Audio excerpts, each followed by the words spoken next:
We'll give him the... Now, you're very welcome along to the Sunday Paper Review. In studio, we have Cliona Foley, journalist, presenter of the Off the Bench podcast as well here on Off the Ball, and Mick O'Keefe, CEO of Teneo PSG and newly a member of the Dublin over 40 football team. Just about eligible. Yeah. I don't know why we laugh so hard. Possible, surely, no?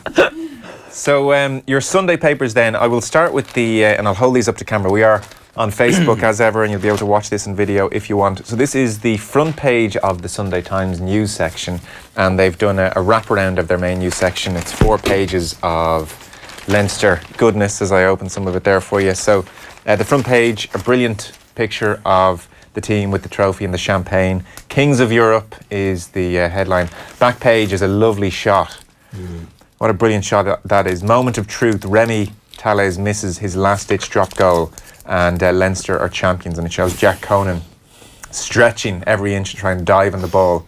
Not that he needed to. It was one of the worst drop kick attempts you will ever see. But however, Leinster win. No tries, of course, in that game. We'll talk about some of the coverage in a second. Back page of the Mail. Blues bask in glory. This is Shane McGrath here. Leinster battled their way to greatness in Bilbao. We have the Observer then. Less impressed with the rugby. Au revoir, Arsenal. Donald McRae meets the fans, lamenting the end of the Wenger era. And then on the bottom there, Champions of Europe, Leinster glory as Nasewa seals nail-biter. Back page of the Sun, they go with the rugby as well. Crazy in love, Cullen is cup for it. Leinster's love affair with this tournament continued, says Neil O'Riordan in Bilbao. Leinster 15, Racing 92-12. Picture of Dan Levy. Did you see Dan Levy's interview on television afterwards on Sky? Character. Yeah. Brilliant. Yeah, and then a smaller shot of Nasewa kicking over the winning penalty. Back page of the Star then. Paul Pogba. United on alert as French giants plan huge £100 million summer bid to replace Neymar. That's on the assumption they have now that Neymar goes to Real Madrid. Although on the back page of the Mirror then, bottom here, they have name game, and Man United apparently planning a 200 million coup for Neymar. So they're looking to make a sensational move for Neymar. And just champion as Blues rule Europe again is the main picture. Johnny Sexton and Rob Kearney. I think Rob Kearney now officially Ireland's most successful ever rugby player. And both, of course, in that very small list of players with 4 European trophies. Irish heroes have a little too much class for French in Spain, is the back page. And then final 2, the Sunday Independent. Their front page is all about Johnny Sexton kicking there. Kicking Kings Leinster take Euro crown. And then bottom they have dream Euro finale for Blues match winner Nasewa. What a way for him to sign out on. And then the Sunday Times sports section, along with their wraparound on the main section, have Fab Four, Leinster equal record with 4th European Cup win. And then interestingly here, confirmed that Rui Faria, Mourinho's right-hand man for 17 odd years, is leaving. He's going to go out on his own. They say here he just made the decision before Arsene Wenger decided or was pushed out of the Emirates. But it certainly seems Faria is one of the joint favourites, or somewhere in the betting, to take over at Arsenal. And then Wenger slams terrible VAR delay. Wenger, in his final press conference, said the Premier League has lost its capacity for innovation, used the delay in VAR as an example. So they are our headlines. The rugby looms large. Within the papers, I presume there's plenty of analysis and comment pieces which caught your eye on the rugby, guys? Yeah, I think looking at this last night and this morning, one thing that always fascinates me is the player ratings, which players adore, as you can imagine, and look at it themselves. You know, they say they don't pay any attention to papers. It's amazing how they can quote what they got from each journalist the next day. So, and they won't really care. I think the analysis is pretty spot on in the papers. I think Leinster had a fantastic campaign, a pretty poor final. And there's a couple of descriptions Cliona will probably touch on in a minute on those, but what I compare some of the English papers with the Irish papers, player ratings, I think every single player has got at least 1 or 2 marks less in the English papers. So I compared the Guardian with the Sunday Times and the Guardian with the Sunday Indo, and it's actually quite interesting that Henchuk gets 8 out of 10 in the Sunday Times, 6 out of 10 in the Guardian, for argument's sake, and so on. Sexton 8 out of 10, 6 out of 10 in the Guardian. I think it's just interesting if you want to have a look at it. I think the other 2 interesting pieces in this are the Lancaster Leo Cullen heaping of praise on Stuart Lancaster, who I think now that Leinster have won, I think he's getting the lion's share of credit. And you look at some of the articles, they do give Leo Cullen credit, and what a phenomenal achievement it is for him to have coached and to have captained a team. It's absolutely brilliant. And then Lancaster, I think one of the quotes I've seen here from Dan Levy is, Stuart came in and revolutionised the way we trained and the standards we expected of each other, and he seems to have been the catalyst, I think, for Leinster to have gone to the next level. I think, though, to be fair, I think it has to be a marriage between the two, where Cullen is the Leinster guy, born and bred, he's as Leinster as you can probably get, and that little bit of experience and coaching brilliance that Lancaster seems to have brought to the table. So I just thought it was very interesting that and I think it'd be very unfair to deflect away from Leo Cullen as well, even though it does seem to be that Lancaster has come in and blown the doors off. It's a point that several journalists made today, particularly Hugh Farley, who, by the way, has a really good description of the match when he says that it was a kick-peppering pig of a match dictated by distinctly un-Spanish weather, wet and greasy conditions, and incremental claustrophobic tension as the game wore on. And he's so right. Like, it seemed that Leinster were almost, paralysed by nerves. Nothing went right for them. The team that had, scored 30 tries, I think, on the way, and then couldn't get a try scored. So there's all of that, but what he says about, I think what's really interesting, what he says about Lancaster, he says, if you were to go to the English media, it is though Cullen does not exist. The story of redemption for Stuart Lancaster commanding all attention. Stuart Lancaster's Leinster, he said, was constantly being referred to in the British media this week. Yeah. And he's not the only one to point it out, but the bravery, if you like, of Cullen, that he wasn't afraid to bring people in. Like, he took that job when he was only 37. You know what I mean? No experience really at that level. Yeah. And he brought in Graham Henry. Obviously, didn't work out, but he wasn't afraid to do it. And then he wasn't afraid also to bring in Lancaster. And Hugh Farley says there certainly is a degree of a truth to that in a hands-on coaching capacity, and he points out that he does all the stuff that Lancaster doesn't have to do, the contract negotiations, the recruitment, team selection, all of that stuff. And yet, and also I think he looked, and you could see yesterday at half-time in the dressing rooms, he was really calm head there when they needed it yesterday. Yeah, we lost your mic actually just at the start when you were talking. It wasn't your fault, it was ours. Give us that Hugh Farley description of the game again. Oh yeah, the description of the game was, let's be honest, it was a kick-peppering pig of a match dictated by distinctly un-Spanish wet and greasy conditions and the incremental claustrophobic tension as the game wore on. I think Neil Francis says it was a 4 stars for Leinster and a 2-star game, but I think that deflects the way. The headline of Francis' piece, Cullen answers questions as Blues show smarts and find another way to win. His opener, a truly dreadful game of rugby. And a match where many neutrals, and particularly the Spanish, will be scratching their heads and wondering what's all the fuss about. It's rugby business. Yeah, exactly. Somebody else said that as well. Like, the Spanish would not be inclined to change the shape of the ball they'll kick if they saw that game yesterday. Interestingly, the headline piece on Hugh Farley's article in the Mail on Sunday is Cullen and Lancaster are now the hot favourites to take over Ireland. Yeah. And that's the interesting point maybe we're kind of heading towards with the World Cup on the horizon. He says Cullen's name has not yet been linked with the Ireland job, but it deserves to be after yesterday. Having him as the head man with the national team while bringing in Lancaster as his senior coach would be a progressive way to go and pragmatic based on the evidence. Of course, there is the question of Andy Farrell, Lancaster's former assistant with England and current Ireland defence coach, who could well have designs on the top job. So he says, well, it looks to be keeping. He argues it looks to be keeping Cullen and Lancaster together. Yesterday could be a significant launchpad for a partnership that grows stronger the longer it's kept together. Yeah, and I think bear in mind as well, like Ronan O'Gara is doing a PhD basically in rugby at the moment. He's gone and very much nailed his colours to the mast that he wants to coach.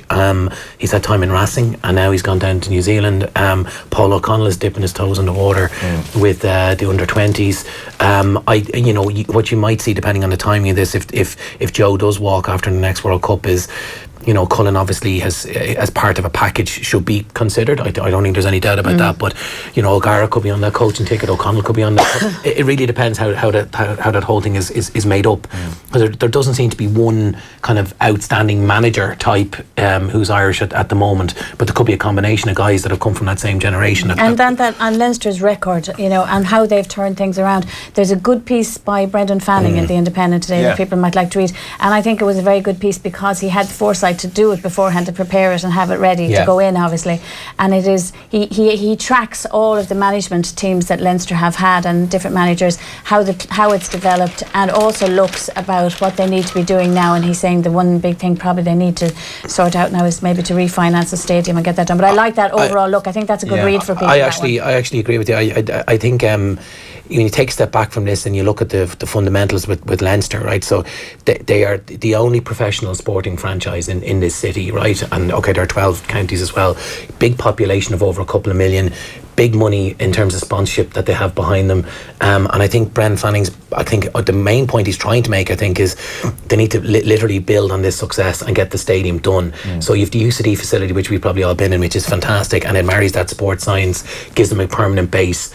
And we are very quick to condemn the French clubs and the English clubs when they've loads of money behind them and all that kind of stuff. But Leinster is a big machine now, and what you're probably going to see is Leinster players getting loaned out or put into other provinces because they've become so powerful. And I think that filters down even into the AIL, where Dublin clubs couldn't buy an AIL title 20 years ago. I think 7 or 8 of the last 10 have been won by Dublin clubs. So Dublin and Leinster has become a massive power base for rugby in a place where there is really no other professional sport in town. And they have the Adidas deal which has been done, and a lot of big ticket sponsors, Energy at Park and all this kind of stuff. So they've got it right off the page. But it's interesting that he's kind of saying we need to get the physical thing done and capitalize on and he shows the the journey, the evolution, because it wasn't easy at times. And Cullen had a tough job when he started. People can be very quick to forget that, I think. Cullen was not. They didn't want to put him in that early. It was just that the Matt O'Connor thing went so badly wrong. And interestingly, he points out in 2015 the decision to sack O'Connor was interesting because it told you something about Leinster and their ambition. There was frustration in the ranks below that, unlike Schmidt, he was showing no interest in the academy. And the academy now looks like a very poor move. But on the stadium, I wasn't sure the specifics of where they were with the stadium. So the kind of theme of Fanning's piece, the headline is Summit Return, a victory for change. The theme is everything's in great shape. The one thing maybe is just the stadium. Exactly. It says 2014 Leinster and the RDS announced a grand plan to upscale from 18,500 capacity to 25,000, and all going well, they would be starting by the spring of 2016.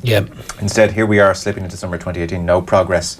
And he essentially makes the point that if Ireland had got the 2023 World Cup, this would have been done no problem. Exactly, and they may have been gambling on that. I'd say maybe. But I do notice also he says in that and I heard the Minister Brendan Griffin talk about this last week at something that I was at. The government have reopened this. You can apply for what's it called? Is it the Large Scale Sport Infrastructure Fund? That has been opened, and they're looking for applications. And I heard him say that at a thing last week. So I would say Leinster would definitely be putting a bid in there. This is one of the negatives of the 23 failed bid, unfortunately, is that a lot of GA stadiums as well won't get the necessary upgrade. They were all waiting on the golden ticket, and I think I don't think we'd be even talking about this if 23 had happened, because we'd have pushed through the planning application. It's true. And if you're wondering, by the way, well, why don't Leinster just go and do this themselves? Fanning points out they're not the owner, they're renting the stadium. So they've a new 20-year contract. So they're certainly committed to being at the RDS for the next 20 years. And actually as fans, you would look and you'd say you'd hate to ruin what they have in the RDS by making it bigger, because there is something lovely. I mean, there's lovely. I suppose I'm a nostalgia fan, and I do think there's something lovely about that stadium. But if they continue to grow as they're growing, and that's exactly what he's saying. They're everything else apart from a stadium is in place for a long spell at the top. The only thing is from a spectator perspective in that old stand is it needs to be shocking. upgraded. And like for what is a big corporate audience in Dublin as well, like they can't sell hospitality properly because there's nowhere to put people. I know that's not. I suppose I'm nakedly commercial. Forget nostalgia. That's the difference between you and me, mate. I know, yeah. Go back to Glenmalure Park. Just one or two other points. Frano says key factor was James Ryan, who was sublime in everything he did. And also, his general summation, Frano, is Leinster did not bottle this. The strength of the challenge from Racing was far stronger than anyone could have predicted. Racing were amazing. I mean, I think people have to accept how brilliant they were. Everybody said they're going to die after 60 minutes. Everybody said their defence will leak, and they did everything right. And given all of the players they lost and the injuries they sustained, and even, everything, you looked at even him. Dan Carter last minute couldn't even, you fancy him on the pitch with 10 minutes to go. Well, Frano says Carter, even in one leg, would have guided Racing through when the match was in the mix. So it was an incredible display by them. Like, you have to say that, and it all came down really in the end. And Shane Horgan has a nice piece in the Sunday Times about Nasewe. Like, Nasewe did things wrong yesterday. Those 2 kicks went out on the full. Pretty bad by his standards. He never makes those kind of mistakes. He got the kicks, but what I thought the one thing that he did, and Shane Horgan points out, he caught that box kick by Gibson Park on the sideline. I don't even remember, almost balletically he caught it on the left-hand side, which was absolutely vital at that point in the game.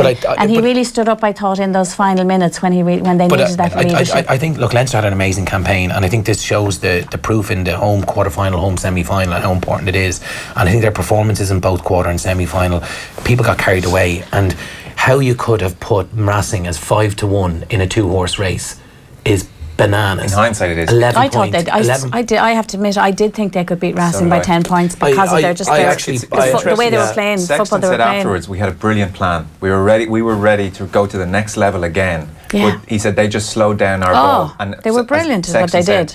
They did it in different ways for different reasons. Everybody knows what they are as he glares across the pitch at Wayne Barnes, because clearly, even but they were brilliant at Racing. Like, and they will come away thinking they should have got something out. Like, they probably could have or should have got a draw, if we're going to be honest. Like, for 25 minutes they dominated Leinster, and this was the team that was supposed to run out of gas with 20 minutes to go, without Machino, without a couple of other key players. Went off injured. 2 minutes. So I think we have to give them credit too. Like, they're a top class group of players, and I think they showed that yesterday. And I think Leinster did well to come through it. And I think, to be fair to Leinster, they saw it home. And I was saying to me, like, it is the fascination of sport that such tiny things, everything that you think is going to happen doesn't happen, and tiny errors and brilliant moments of brilliance.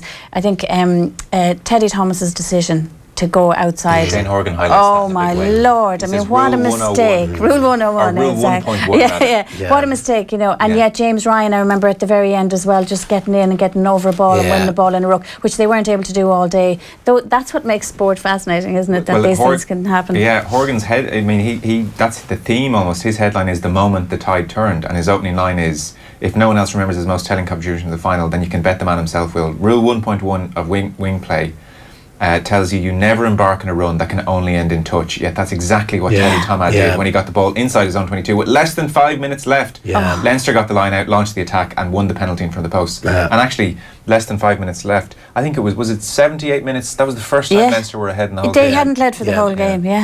So that's the rugby. On to the GA, Mick. Yes, thank you. We are reviewing the papers here with Mick O'Keefe, CEO of Tanio PSG, and Cliona Foley, journalist, presenter of the Off the Bench podcast. So, if we're being brutally honest, nothing really here in the GA sections got anybody overly excited. I mean, it's difficult with access, and I suppose we've had 6 months of shadowboxing and talking, and it's hard to say anything new at this stage about the Super 8s or about the Round Robin series or about anything. I think that's spot on, and I think we've had paralysis by analysis. That's the right saying. I think since this has been brought in, I think the break in the inter-county season has just had people talking about this, and they're all talked out. So we've had an April of this. Yes, and we're now into this, and you're kind of pick up the paper today going, it's kind of the first real Sunday of GA, and you're going, go, great game, Galway Mayo, and there's nothing I've found anyway, and I don't want to be overly critical of fellas, that has got me excited around that, and even some of the pieces are kind of a bit flat. I think I'm going to be brutally honest this week, by really good writers. So, you know, I think maybe the hurling, while it's a big start, it's not quite the Munster Championship. You know, Offaly and Galway, Dublin, Kilkenny wouldn't be two of the biggest games in Leinster. Well, we know the results in advance. Yeah, you can kind of predict. You know, you'd like to think Dublin might give Kilkenny a rattle in Parnell Park today, but you know, you wouldn't have expected Galway not to have trimmed Offaly yesterday, even though Offaly are improving. So it's not quite, you know, there's no kind of edge of the seat stuff, and yet it's a big Sunday of GA. You know, so you've got the big Ulster Championship match, there's a Leinster Championship match, big huge game out, like a season defining game in Connacht. Yeah. But I think it's been done to death. I think the Mayo story, it's been people are talking about Mayo for 4 months. There was the only news angle. Sean McGoldrigan's Sunday World has that Killian O'Connor's going to be out with a hamstring for Mayo today. That's probably the only news angle, if you like, that's there. And then the rest of it is really a lot of people talking about the new systems, the new championship formats. You know, do they agree with them? Do they not agree with them? There's such a variety of opinions on it that I think you know, nobody knows, and everybody's saying basically we don't know. I like Dennis Walsh in the Sunday Times. So I think Dennis is very measured, and you know, he's saying, look, let's, you know, we're trying something. It won't be the disaster people say. It won't be as brilliant as some people say. Let's just see what happens. My favourite is Eamon Sweeney has a glossary of useful GA terms for the summer,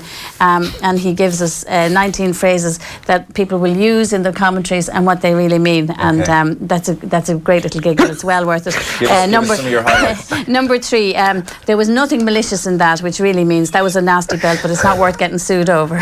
Number 14 is my favourite. I met one of the game's great characters during the week, which means he drink the cross off an ass. They're brilliant. I mean, they're so, you know, perceptive, because there's one, number 10. He took the wise option there, which commentators often say when people go for a point, and he says what it really means. He could have scored a goal, but he chickened out of it. And all the players want from the ref is a bit of consistency. What that really means is, and this is so true, they want him to consistently give every decision to their team. So that's a bit of a giggle. I didn't read them all. I'll go from there. There was one that caught my eye as definitely true. Something about, you know, it's not the personal criticism that upsets me, it's my family I'm worried about. And in brackets, it's definitely me. There's something like that. I mind criticism so much, I'm prepared to use my family as a human shield against it. No, family card. Number 16 as well is, I thought the ref was a bit harsh with the black card, which means he gave a black card to a famous player. Yeah, don't give to a famous player. It's so true, and we'll all be doing it for the next 4 or 5 months. Look, there's bits and bobs around the place, and Can I just Dublin stuff. Dennis is saying, because he makes a few, I think, really good points. So he's just, I guess your options as a feature writer today are limited, you know, and there's the general consensus on the Super 8s, I would say, across all the columnists is, well, I think it's a step in the right direction. And also everybody is saying nobody quite knows how this is going to turn out. That's what they're all agreeing on. But Dennis makes a great point here that I think I just couldn't agree with more. He says critics of the new championships, especially the Super 8s in football, have accused the GAA of elitism. And he says, of course it's elitist. The championship has always been brutally elitist. And he goes on to say, you know, 2 teams, Dublin and Kerry, have won 64 titles between them. More than half of all the championships played. One or more of them has appeared in 99 finals. How many teams have a realistic chance of winning the All-Ireland every year? The GAA's inter-county system is inherently unequal.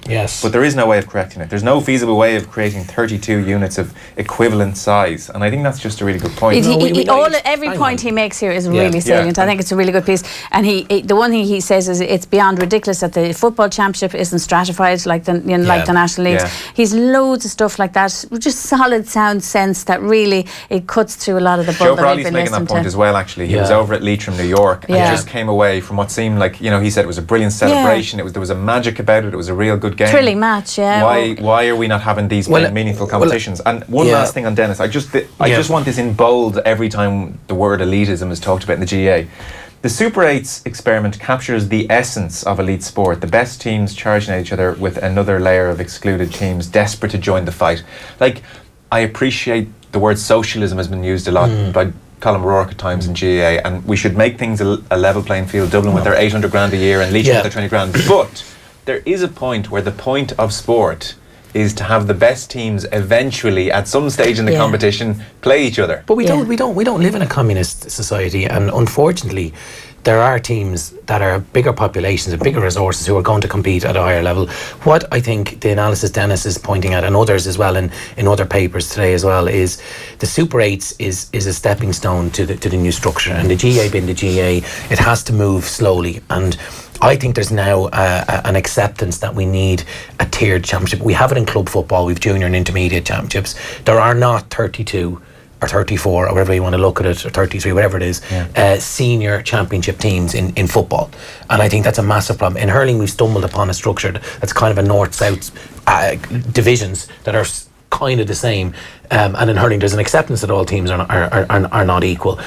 So I think we will move towards that. I think the Super 8 is fantastic. I think the hurling championship, I think the changes, I think in general, have been welcomed. Henry Shefflin had kind of a mixed view on it today, but what was the gist of his argument against? The gist was that it's emotionally draining for players to play every week, but that kind of goes against the grain of what most other star players are playing. Even Kilkenny players are saying, in that they want to play every week. They're training too much and not playing enough. Too much training, not enough matches. Yeah. I think probably with the hurling, you could have put an extra week gap in there, because for some teams 4 weeks in a row is a lot. Waterford, I think. I think there's a couple of others back to back, and I think you'd probably give a team even the Six Nations has a 2 week break, and I think it's probably for amateur players to get that hamstring right. You could have pulled your hamstring and missed 3 games, and I don't think that's right either. But I think I think hurling, though, isn't it? It is we pull it. But I think the hurling thing is a bit like Brexit, or everyone's talking about it, and no one's really going to know until it actually happens. Yeah, Dennis makes that good point. He makes that point about the fixtures for the hurling.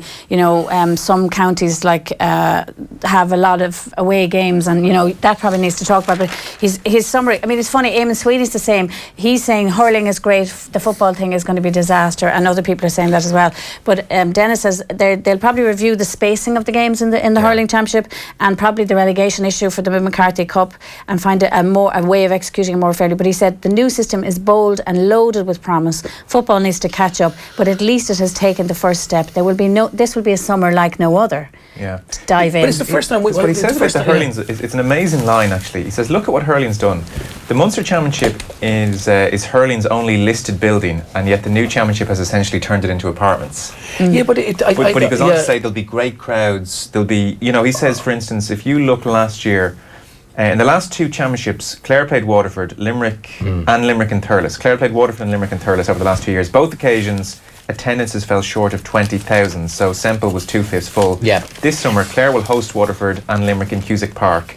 They can only hold 15,000 people there, but he says it will be full to the rafters on both days. Atmosphere will be steamy, and it will feel like the visceral essence of championship. But that's exactly it. There was those more. Are the days you want, There's more Yeah. launches than Cape Canaveral this week. There was GA launches everywhere. Well, that's your fault. I know. We did about 5 of them. I'm sick of emails from your lot. So, but the point being, there actually was a genuine buzz, and that's why I'm slightly disappointed with the papers. There was a genuine buzz at the launches that is actually something different. The GA president, John Horn, is fantastic at these things as well, and he's actually, there's actually a bit of, God, this is new, it's different, we're going to see, and I think your point is really well made. I think bringing games to Ennis and Limerick and even Tullamore and these places that don't get the big games, right? So you imagine Ennis when somebody rocks into town, the place will be rammed, people will be having pints on the street, they'll be going in to watch the match, there'll be a real crackling atmosphere. Ice cream vans are out. Ice cream vans, chippers, flags, it's going to be amazing, and it's going to be brilliant. Great for the local economy. It's amazing for the local economy. It gets games in. There's more games of teams of the same standard playing each other. I think the hurling is going to be brilliant. I think they probably need to tweak. None of your corporate types there either, which is great. There's no corporate boxes in Cusack Park for you to try and ransack. None of the prawn sandwich brigade. But the cup on tay, you can get the cup on tay in Cusack. But no, I think it has to be welcomed. I think football is in an inevitable transition to a 16-team Champions League. Dare I say it? Come up with another term that's not soccer. And I think it has to move that direction. But when you talk to anyone, no one's that affronted by the possibility of that. No, but the GA president John Horn made this point during the week as well, and he said, if we can come up, either one of two things will make let's call it a B championship, and let's not call it a B championship, right? But the second tier championship is either an All-Ireland, you play an All-Ireland semi-final day or All-Ireland final day, so you get a carrot, or you get a chance to come into the championship back into it. But now it's a booby price to go into the Super 8s as the Tier 2 championship winner, because you could get tonked. But I think given it a proper platform, market it correctly. Yeah, and also I still don't understand, and it's a historical prerogative, but why the All-Ireland Minor Championship is the opener? Why not have a second tier champion. All Ireland minor is now gone to under 17. So, like, why is that? Why is that in the Bible that the All Ireland minor final should be the curtain raiser? Why not put an A and a B final together and give those teams something to play for All Ireland final day in Croke Park? Absolutely. And the biggest day of the year. Yep. And I actually think that's something that nobody really has talked about. Why is it that the minors are still there? Unless maybe if that was say it's a whatever county, that might be the biggest day in your year, and trying to get tickets for it might be a nightmare. If you've Dublin, well, that is an added complication. But look, that's always going to be a problem. Getting tickets is always a problem. But you made the point, Joe, and it's well made. It's like you go back 40 years and you played for Wicklow. This fella's played for Wicklow for 9 years and played 9 matches. I love the way you're attributing all Dennis's Walsh's points to me, by the way. I'm just reading out what Dennis is saying, but I'll take the credit. No, but what I'm saying is that, like, it's always been unequal, It's and always Dublin been and Kerry have unequal. dominated, and Cork and Cliona have dominated hurling, and like, you know, it's not any different. It's just the structure is, and I think we have to bite the bullet in this thing, because if you let the tail wag the dog like we do in the GA, you go nowhere. Let's leave the GA for now and power through some other pieces. Sure. So, a piece which has maybe left us unsure is Simon Thomas in the Sunday Times with David Walsh, and also, by the way, I mean, you all mentioned John Motson's last game as well. Simon Thomas, if you're not familiar with the story, in short, you will recognise the face. He started off with Blue Peter 20 years ago, and he's been presenting matches on Sky Sports for a long time now. And he took to Twitter last year to reveal that his wife had died. She passed away just 4 days after a cancer diagnosis, which must have been horrific, and he's a young son, Ethan.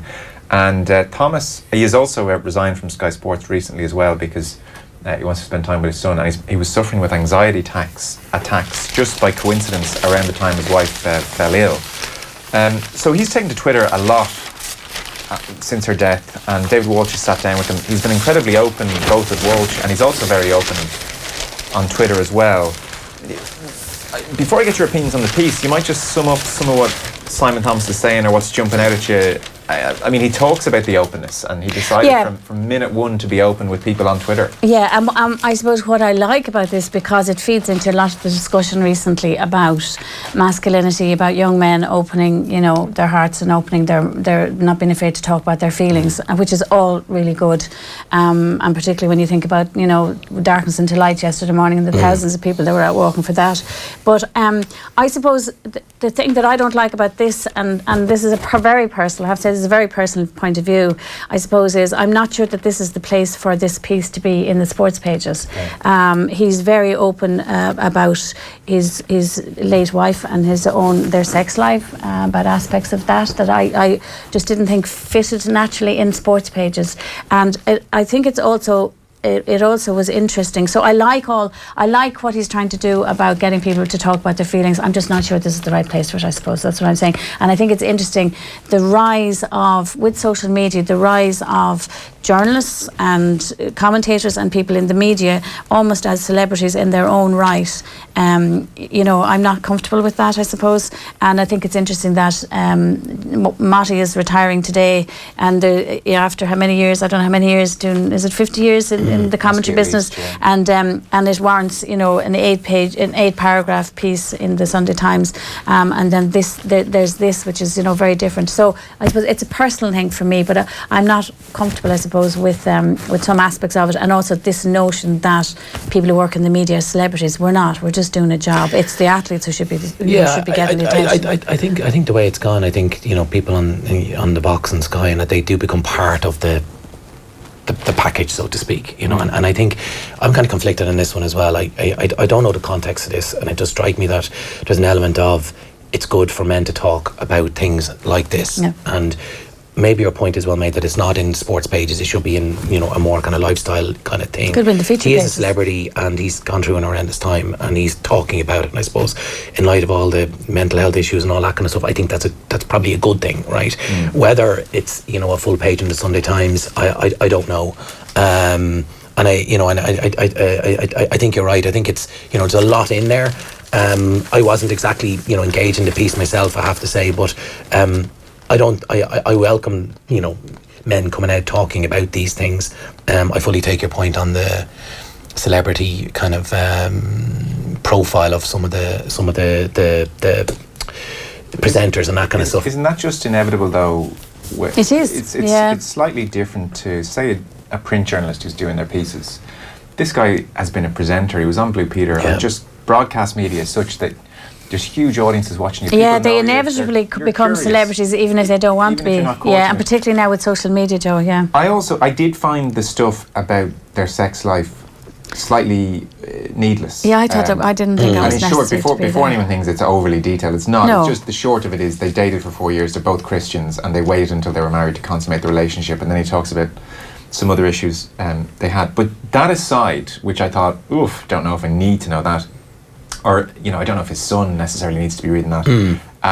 The rest of it, I was fully engaged with. Maybe it's because I've been following him on Twitter, but I just think he makes some great points, and maybe it doesn't belong on the sports pages, but, Walt says in this country, grief is a private matter, especially for men. And I think that's very true. And I think, in this country where 80% of the suicide epidemic is male, we have a real problem here. And I appreciate so much of the talk about gender in this country is very rightly about the issues facing women. But I think it's not like everything's hunky-dory if you're male.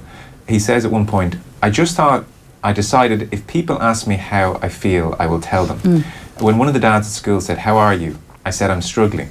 He never said another word to me for weeks after that. He didn't know how to respond. But I'm not going to say, yeah, I'm all right, not too bad. Did you watch the football last night? Whether people want to listen, I don't really care. And he just talks about how horrific it's been, physically sick. And they're both they're Christians, and at his church he had set up a men's group. He has a Bacon little Boys, bit Bacon yeah, Boys. I It's a like bit that like the bit, men's actually. shed, Yeah. so like that. You see, there's elements of it that I really like, and I think that I just for me probably it's in the wrong place. But Maybe, yeah. it's a piece I think people probably will be interested in reading. He said of the Bacon Boys, they meet up and they talk regularly a few times a week. And he said since the death, they'll call over to the house. If I'm in a good place, they would just sit and talk. And I think these are big lines for a male audience to be reading. If I was in a good place, they would just sit and talk. If I was in a bad place, they would hold me, cry with me, pray with me. This is what I wanted the group to be, blokes supporting blokes, not pussyfooting around the issue, not pretending crap doesn't exist, not putting on a brave face. And that is, we have a big problem with that. We do. Yeah, no, absolutely. And I'm trying to remember which one. It wasn't David. One of the Irish comedians has that great riff on talking to your father and how your conversation about sport is really about so much more than that, and that's how for years people, men, spoke about their feelings was through their loyalty to a team and that bonding that they could share with their father. But usually there was a lot more going on. So I love this conversation happening now. I think it's so important. Yeah. I kind of expected a link at the end to a website for a charity or something like it. It's that kind of a piece, like a mental health awareness thing. He's really just doing it. And if you look, have you been following on Twitter? Yeah, I've seen bits. Yeah. I mean, look, he's getting criticism in some quarters on Twitter for being too open. He is very open. Train the privacy of his son or whatever, and everyone is going to have. And as I was saying, Joe, the interesting thing is we know nothing about John Motson. Do you know what I mean? No, yeah. Because it's just that is the generational gap, and that's where. This is where media has taken us, social media particularly has taken us now. You're at a completely confessional level now. I enjoyed the John Motson piece, actually. I can't even find it now, but... it's in the Sunday Times as well. It's in the Sunday Times somewhere, isn't it? Yeah. And what I liked about it was... short, wasn't it? Yeah, it's a couple of 8 parts or here something. it is. So he prepares for his last final broadcast, and, what I find really interesting is this, and it's all this circumstance. And I remember Bill O'Hurley, who I worked for 100 years ago, talking about his big break was covering the Lusitania anniversary or down in Cork, and how he got on TV. And this one here about the Ronnie Radford goal, and that was the thing that pushed him, his voice. And I think in a world when it was more about voice than image, and how he covered that game for the BBC back then, and 10 World Cups or something like that. Like, it's a phenomenal. They don't make fellas like that anymore, I would have thought there might be a big feature on him today. Yeah, that's the interesting. I think it's an interesting story. The other one, sorry, on the football, is John O'Shea. And his announcement during the week that he's calling time in his career, and there's bits on him. There's also stuff on McGeady and Gibson, but I think John O'Shea's article, there's a big piece on him in the Sunday and on other places as well. But what I just find incredible is his honours list is just his record, outrageous. 5 Premier Leagues, a Champions League, and it just makes you think now about the quality of the quality of club that our players are now playing for. And then in saying that, I think you go to Shane McGrath in the Mail on Sunday, and Cliona has that piece there as well. But I just love his honesty here. and he's calling out Martin O'Neill for talking the team down too much. Yeah, the headline is "We get the message, Martin, so write a new script." And he's basically saying, obviously in his press stuff this week, that Martin O'Neill repeatedly is saying, we don't have these players anymore, we don't have Roy, there's no point. And he's saying, we get the point, none of this can be easy for you. We should give thanks, I suppose, that he emphasises his lack of options with more tact than Giovanni Trapattoni. But he's basically saying why are you constantly harping on what we haven't got? And makes the point he's very well paid to make the decisions that he is making as well. It often strikes me as well, I rarely hear, maybe I just missed it, but I rarely hear O'Neill talking with enthusiasm about new young players. We've got an Irish under-17 team in the European quarter-final, haven't we, tomorrow? And you would like a little more positivity from him as the manager. He's quite down on Shane Long, I find, publicly. Now there's every reason to be. We can be quite down on Shane Long, but I think as an international manager, he should be saying things like, well, Shane's not having a great season, but when he gets in a green shirt, he's had big moments for us, and I know he's going to do it again. And at least try and lift the guy's confidence. I'd say sometimes Shane Long reads Martin O'Neill's dispatches and thinks, bloody hell. Yeah, and look, we are where we are, and I think what we want is a manager who's going to give the fans optimism, get a team organised, and we go out and give it a lash. We're not expecting to win the World Cup, but we know we don't have the players, and we don't have the players that we had 20, 30 years ago, but we don't need to be constantly reminded of that. You just have to look up north and you see what they've done with a far lighter squad, and they make themselves competitive, and what Wales did to make themselves competitive as well, and they're similar sized resources and stuff like that, so give us something to and Shane McGrath's point about. Is the players don't need to hear the manager saying I that totally all agree, the time. because the players all came out post Trapattoni and said it wasn't nice hearing what he said about us all the time. One quick point, because I know you wanted to touch on Jonathan Northcroft in the Premier League. Philip Quinn, if we're talking about where we are, he's looking at McGeady and Darren Gibson, who O'Neill was talking about during the week, and is even saying here, when McGeady left Celtic for Spartak Moscow in the summer of 2010 as the most expensive export in Scottish football, neither O'Neill nor any of the boys' brotherhood could have imagined that 8 summers later, having just turned 32, he'd be heading for League One football. He won nothing at Spartak, was hardly seen at Everton in the Premier League, and then left Preston after a decent season, only to join a sinking ship at Sunderland. And O'Neill has kind of been scratching his head a bit about this. And then Gibson, he's due for sentencing in court on May 25th, having been caught and charged with drink driving for a second time. And I think we all saw the video where he looked a bit worse for wear, calling out his teammates, and hasn't done much in the game. And there are 2 players. Darren Gibson's only 30. Even O'Neill said, God, if you told me he was 34, 35. And so got McGeady at 32 in this day and age, and Gibson at 30 should be doing a whole lot more. It's just definitely 2 that got away. Yeah, another one who's James, what do you call him, McCarthy from, McLean, McCarthy? No, the Everton guy, what's his name, came from Hamilton. McCarthy? Yeah, he's broken leg at the moment. Yeah, and you don't want to look back at careers and wonder why they didn't fulfil their promise. McGeady's one of those guys who, there was a lot of talk about him as a teenager and a kid, and has he reached the full potential that? No. And Gibson, another one. No, he hasn't. But you're gonna get those. But the other thing about the football coverage this weekend, Joe, is I think it's a fairly flat end to the Premier League in some respects. Okay, obviously there's a couple of things still in the balance. But Man City's achievement this year has been absolutely phenomenal, and Jonathan Northcroft in the Sunday Times has a brilliant piece. Actually, Cliona pointed out to me earlier, but he's been really insightful on some of the observations he's had from the year, and so it's worth a read. And he taught you forget that Crystal Palace lost their first 7 matches and didn't score a goal, and have ended up in the top half of the table. You look at, he's got a couple of really interesting lines here. He's got great stats in it. Pitches are better, coaching is better, technique is better. The English game is losing physicality, the lowest red cards tally ever. And there's fewer mistakes, and fewer mistakes and fewer points of difference, which means it's less entertaining.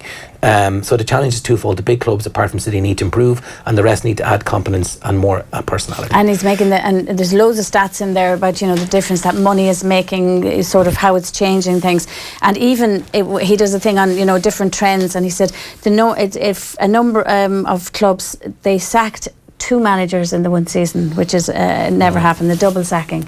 And he said West Brom did it, Everton did it, Swansea and Leicester probably. Yeah, so that's a new statistic. In other words, the money is so great, the pressure is so great on managers. You're spending so much on players that the quality may not even be. They don't have time, maybe sometimes even to develop quality and get teams together. So I think just for the last day of the Premiership, I think people will be really interested in that piece. And then it also brought me on to Rod Little's piece in somebody who I don't usually read with any great delight, but I actually think he's a really good piece today. I'm trying to find it here as we talk, but you've had a look at it as well. Page 15. He's essentially going through the bonus culture. Oh my lord! I mean, it'd make your hair stand on end, wouldn't it? And I do have a low threshold for footballers earn lots of money pieces, but some of the stuff in this is quite good. Not least that when players join new clubs, they are paid millions in what are called loyalty bonuses, which and they get fees and he talks about, you have it there, they get match fees. No, the funniest bit of this is actually, like, I think we're all, the money's mad, and a lot of it is broadcast rights money inflating salaries, and so on, and that's fine, right? And we all know that, and that's happened for the last 20 years. But no, it's not fine, Mick. It's not. So, but we know it. So, but the Van Dijk thing is very interesting, where he's saying his agent was disappointed that he didn't get clean sheet bonuses, and he's talking about Van Dijk getting 250 grand if the team managed 15 clean sheets. But he has a bit of a withering attack on him here, talking about how did the agent clearly mean 250 grand we paid if Liverpool managed to go 15 minutes without conceding a goal, and it's a mild surprise that Van Dijk doesn't have another bonus in his contract, such as trying to look interested when there's a corner free kick for the opposition. But like, the money is bananas that they're talking about here. 400 grand a week salaries, and 75 grand every time Sanchez starts a game. Yeah, like 75 grand for starting on top of your salary. Mkhitaryan, 75 grand was an obscene wage. Mkhitaryan, 8.65 million loyalty payment. That's what I don't get. When did they start coming in? So he joins Arsenal and they pay him a loyalty payment of 8 million. I don't know. I don't know if this is just a way of phasing out payments to protect themselves, or when they talk about the size of these deals. 144 grand a week. 240 grand a week if Arsenal extend his contract. But like, there are managers, there are business people and managers signing these agreements, agreeing to this kind of stuff, and you wonder, how do you think you're going to motivate these guys if that's the kind of money that you're dealing with? Do you know what I mean? It is obscene, and the strap headline on the insane and obscene world of football contracts is laid bare, but getting extra on top of wages for turning up, it beggars belief. It's well worth a read. It really is. Yeah, it is, and there's a rich list, I think, is where this all this emanates from, and people have actually trawled through the stuff to have a look at some of the Sturridge salaries. and Carroll rank ahead of De Bruyne on the rich list. Do that's they? Out. They do, yeah. Basically on the basis of their contracts. Right. Yeah, how their contracts are written. Are they happy though? That's the important. Yes. I think I could be a little happy. Much better life than ours, let's be honest. And then just to finish up quickly, Ger Siggins touches on a historic first test. Tears was the overriding point. This is on page 15 of the Sunday Independent. I saw the journalists talking about journalists tweeting their food pictures from Malahide. Did you see this? Pulled pork in the press box. Is that right? It's like right up the street. Cricket has landed. How posh is that? Yeah, I think you want to bring in the Cusack Park. Pulled pork, God between us and pulled pork. It's a nice piece because Ger Siggins is one of those journalists who has kept the flame going for so long, and he just has a lovely piece. So there's a lovely intro, and he's saying that they should have had the first game didn't happen until yesterday, but he said they maybe should have had it because on Friday when it was wet, because there were players crying when they got their caps, and I just think that's lovely. And you think it's a minority sport in this country, but you think like places about places like Man of War or whatever, where those people are so passionate about their sport, and this is an amazing chance for them. For a long time, like the headline emotional scenes as Ireland's long wait ends. Remember Paul Kimmage doing an interview with Ed Joyce. Ed Joyce was on the show this week, and Paul Kimmage was talking to Ed Joyce about even growing up and trying to play cricket in Ireland, and he told a great story about being on the dart and some lads coming over going, "What's in the bag?" and he was trying to hide the cricket bat. And they're like, you West Brit, would you go on cricket? So it has had that a bit of a stigma actually for a long time. And it's steeped in some rural areas of Ireland, like North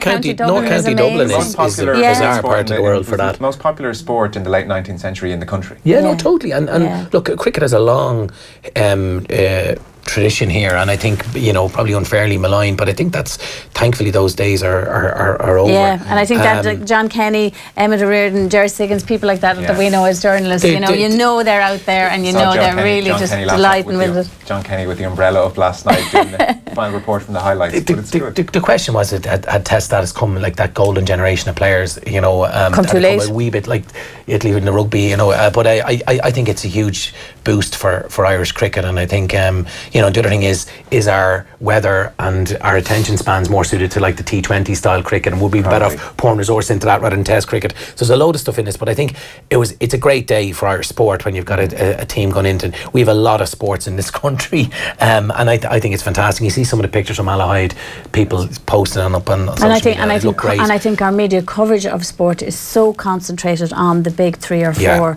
That is great to see other sports get their day in the sun and get a chance to shine and get coverage. On that, Cliona, as well, like I was surprised there wasn't more analysis of the Sport Ireland report on participation and in sport. I know Ian O'Riordan had a piece in the Times yesterday, and there's a couple of others did it during the week, but some really, really interesting stuff around people exercising, not exercising, what sports people are playing, what they're not, tiny playing population and things like rugby, whereas you've got this huge support base in rugby, and things like participative. Soccer is still the most played team sport by a mile, and then you have running, cycling, swimming having this massive boom over the last 10 to 15 years, and people having their kids later in life and then getting back into sport and different kinds of sport. Is off the charts. Parkrun is phenomenal. One of our clients, VHI, is involved in that. And Mick. Shameless plug. Get out. You stop. And you see it up close and personal. Wrapping you up now. And it's huge. No, but I think even open the door a touch. Luke, it's amazing. No, it is an amazing. He hasn't lost his yard of speed. It is an amazing thing. And actually, swimming, according to those statistics, the most thing is general exercise, right? But swimming is actually the thing that the greatest majority of the public do. Those that are active. I've started I bashed up my knee. I've been swimming a few times a week for the last 6 months. Yes. The pool is always empty. Yeah, they do this. They do this monitor every 2 years, and they interviewed over 8,500 people. And swimming over the last 3 or 4 times it's been done, swimming is the highest, ahead of running, which you would think running would be more. We do our own analysis ourselves on the same thing, and we're always shocked at the stats. I think it's the kind of question to ask as well. Like, if you go to the gym and you jump into the pool afterwards, if someone asks you, do you swim? You probably say you swim. Right. But are you actually do you go swimming as an exercise, or do you swim after your? Now there is a huge boost, and there has been an enormous increase in people who go swimming, and it's slightly skewed female as well, where cycling is more skewed male. And running, I think, has been the big, you touched on parkrun, but all these night runs and mini marathons and the participative running space has just exploded, because you can just put on a pair of runners. There's no barrier to entry. And I think what was interesting though is the soccer numbers have decreased. Sorry to go down in a certain age group. Because I think blokes don't want to do the travel out to Bray and play a match on a Sunday morning. They want it's more selfish with your time. Now you'll go running or cycling in your own time, or you'll pay $5 but you don't spend half your day traveling around the country playing matches. And people I aren't think as time that rich. is an issue around competitive sport. Do people? And the other thing that the most recent sports minister pointed out, and it's something that really is never talked about as well, or rarely talked about, is social class and disadvantaged areas. And even though running and what was the other running? And there was 2. I remember thinking, you don't need money to do those things, and yet all the statistics show that the levels of participation are so much lower in disadvantaged areas, and that's where money should be being invested and helping people to get active in those areas. Sport and exercise has become very middle class. I've always said it. It's very middle class. It's a massive problem. And even the parkrun thing, they're trying to bring parkruns into disadvantaged areas because health and wellness and physical activity, it is skewed. Your health is your wealth, or wealth is your health, or whatever you want to look at it. And that is a massive problem in society. Things up to 30% of people in a certain social demographic don't do any exercise. Okay. Sorry, I've gone way down a rabbit hole there. It's interesting. And when you talk about it like that, maybe there was an argument to really do something in the papers. I guess with the rugby and the GAA on, maybe real estate was in short supply. We're pretty much done for our paper review now. Our Sunday paper review, as always, is brought to you with Air, the home of Air Sport. Get amazing live sporting content free with Air Broadband. Mick O'Keefe, CEO of Teneo, PSG, and Cliona Foley, journalist from Off the Bench. Thank you both, and we'll be back next week reviewing your Sunday papers.